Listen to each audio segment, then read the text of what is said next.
Welcome, Geminis. This is February 2020. The date is actually the 4th, and I'm going to do a video for you, Gemini Ascendant, Gemini Risings, all about the Mercury retrograde and the Mars, which goes out of bounds, and what does that mean specifically to your life? Like, what areas of your life does Mars go extreme? What areas of your life is the clouded murkiness of the Neptunian waters flooding in over all the details and you and your ability to think and speak clearly? So let's go into that, and let's dive deep right here, right now. All right, Mars goes out of bounds at 25 degrees Sagittarius. So we want dates, we want degrees, and we want to know where in our life this is going to happen. Okay, so if you are, actually what I want you to do is look at the 25 degree mark. This is going to be kind of imperative. Typically, where Mars goes out of bounds for for Gemini Ascendant, Gemini Risings, it's going to be in your 7th house of relationships. All right, your committed one-on-one relationships. All right, where things happen in partnerships, marriage, big stuff. This can also be your business partnerships. This, like I said, is your 7th house. Now, find out if the 25 degrees, how much of it's in your 7th house. Like you may have a 7th house that house may be shared by Sag and Capricorn, right? Or it may go the other way around. Maybe your 7th house is shared by Scorpio and then Sag. Either way, go by the degrees. 27 degrees is where the galactic center is for all of us. The galactic center is an extreme amount of energy. And anytime some planet, right, goes ahead and gets conjunct that, it expands its energy even more. It kind of like blows it up, so to speak. It just takes it to another whole level. Mars is already fiery and explosive as it is, because Mars is our desire and our passions.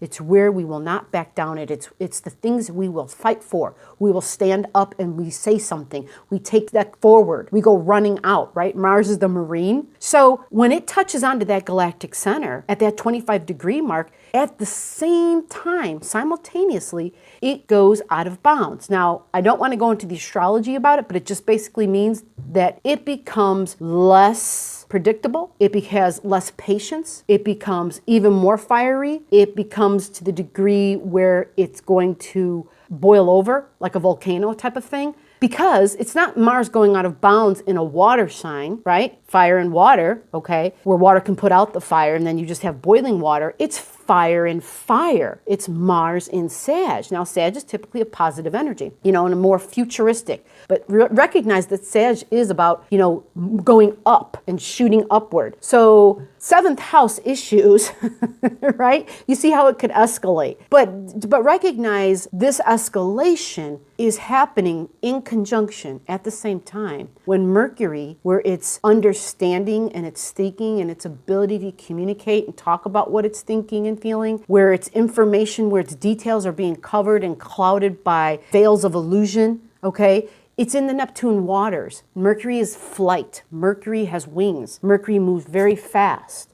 Mercury, when it gets water on it, when it goes into the depths of the ocean, which is the Neptune waters, it slows down and becomes sluggish. So this affects our thinking ability. This affects the way information gets to us. It's slowed. So this is all about like social media and internet. If we have to do any work online at all, that's all going to be slowed down. Mercury and Neptune is usually disruptive. It's usually like, what the hell's going on? Now, that's just Mercury and Neptune. Mercury does go retrograde while she's in Neptune. So the dates for the Mercury retrograde is February 17th to March 9th, all right? While she's doing that, the dates for Mars going out of bounds is February 9th to March 3rd. So there's an overlap, okay? And so it's while that overlap is occurring, that communication that comes through, recognizing all the information likely isn't going to be there. There's going to be details that are missing. And Mars is going to be wanting to make a snap judgment call and take action. Mars is going to be like, okay, the news is just in, let's go do this now. Like, we have to take action. This is the information we just got. Now we have to go do something about it.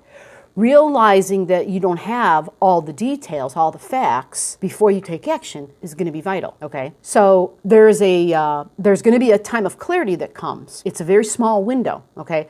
But before I give you that time, I'm going to tell you where this happens in your life. All right. Your 7th house is your relationships. Remember, this is your partnerships. This could include business partnerships too. It's also people that you consult, meaning if you consult people, right? If people hire you, or if you are seeking people to consult you. So that's that Mars making quick snap judgments, all right, getting very fiery and saying, hey, we got information, let's just go do this, let's take action. Your communication area, all right, that's going to be affected. Mercury this is all in your 10th house. This is where you have your Piscean energy. Now look for the degrees, because remember, it's just like when I talked about the Sagittarius energy. Always follow the degrees, because for all I know, because I don't have your chart in front of me, it's possible that these degrees end up being in the latter part of your 9th house or the earlier part of your 11th house. So without getting confusing, just simply look for the degrees of 13 degrees Pisces to 28 degrees Aquarius, right? It crosses over into another sign, as does Mars. That's why I gave you well, I don't think I gave you the butt end of the Mars, but I'll stay with the Mercury thought for a moment, which is at 13 degrees, recognize that Mercury reality is already in Pisces. She's already at 2 degrees right now. But when she gets to 13 degrees, she goes back. And she goes backwards to retrieve information, okay? And to get that information, she's got to go all the way back into Aquarius energy, because there's where Mercury is rocking, thinking clearly, connecting to source, moving really fast, and it's reliable information. Mercury has to go all the way back there to Aquarius at 28 degrees, get the information, and then bring it back up here. So that whole point where Mercury, the ground that Mercury basically shadows through, like she goes through these areas, it's like a rerun, a redo area. They call that the shadow zone, and that's what the shadow zone means. Areas that Mercury is redoing, is going over again. And that's the whole thing about the Mercury retrograde, is because of the fact that it goes backwards to get this information, we're re-looking at things. We're saying, let me read the document again before I sign it. Now let me pass it on to trusted somebody that I know. Let them read it before I sign it. It's a time where we're going slower to make sure that we have all the facts straight before we commit to something, before we make a decision, before we sign the dotted line, before we cross any T's, that sort of thing. So at this time, you want to just be aware of the dates, and you want to be aware of where these things happen in your life, and that's happening in your professional career for Gemini Ascendant, Gemini Risings. It's your 10th house. So this is people of authority, people that you look up to. Okay, this is normally where our best shines out the most. It's areas of our life. We connect it to our career and our job, but it doesn't have to be. Okay.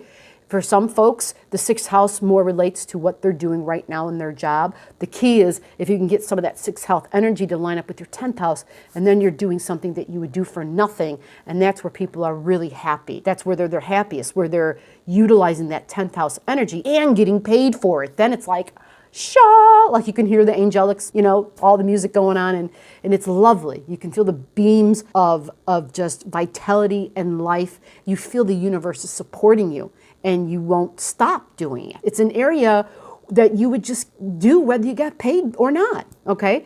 But imagine, if there was something that you could do whether you got paid to or not, and then you got paid to do it, it would be like, oh my God, oh my God, oh my God, it's happening, right? It's that whole thing. So that area of your life is the Piscean energy. Now Piscean energy is very creative energy. It's very creative, very artsy. It's about music. It's about the movies. It's about dreams. It's illusions. It's where you're extremely idealistic, all right? So you kind of want to be aware of the miscommunication and the misinformation, and not that somebody is trying to mislead necessarily, although I do warn people that at this time, because there's information we're not getting or that we can't see, right? We've got the rose-colored glasses on. We just can't see it, and we also just can't comprehend it, can't wrap our mind around it. You want to get people in your life to help you look at something, but it's got to be people that are trusted, people that have been around you, people that have earned your trust, right? People that trust you as well. So those are those that you want to incorporate and bring in, all right, to help you make decisions. If you can't move any decision making or commitments or signing of things, if you can't move that back, right? Because actually, if you can move it all back, like ask for an extension or a delay, if you can move it till after the retrograde is over, that would be the best time, ideally. But there's a very small window of that, because remember, Mercury starts to go forward and then she goes back into Pisces. Even though she's got the information, she's still moving very sluggish. So for me personally, okay, if I have to make a commitment or sign something, there's dates here that I have written down, and I'm going to share them with you. It is March 10th to March 14th. It is during that time that Mercury has gone back into Aquarius, She's retrieved the information, and now she's moving forward. But she's still in the Aquarian energy, all right? Mercury in Aquarian energy is genius type of energy, all right? It is extremely intellectual and articulate and scientific, and it's receiving information from source, and it's connected. It's information you can rely on. It's solid. But it's this really small window, because after the 14th, it's the Piscean waters start flooding back in again, and it starts slowing Mercury back down again, all right? So it just delays those things. It delays the information. It delays the signings. Like if there was a house closing during that time, it would delay it. You see what I mean?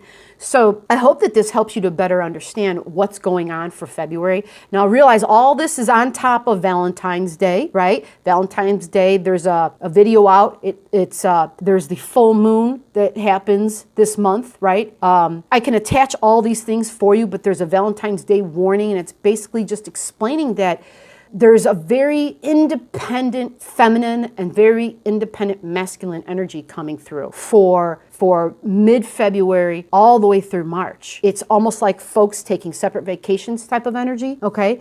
And so just be aware of that. It's not like, oh my God, things are ending, our relationship's over. It's not that. It's that this is nothing more than that independent time that we all need in healthy relationships, right? To be in an interdependent relationship where we can each go out, have our own lives, and then come back at the end of the day and share what we experienced, right? We've then multiplied our experiences because we each went and had different ones. And that's kind of what this is. So recognize there's that's going to be a part of this month of February, okay? And the full moon happens on February 9th, which is the day that Mars goes out of bounds, and it does trine the moon. The moon is at 20 degrees Leo. You might want to go watch the video to get more information about that. I'll include the link below for you. But it's all relevant, and it's a very interesting month. It can be super okay if you understand the energies, and if you see the cycles, and if you know what's coming, you can navigate these waters with success. So I hope this has helped, Gemini Ascendant, Gemini Rising.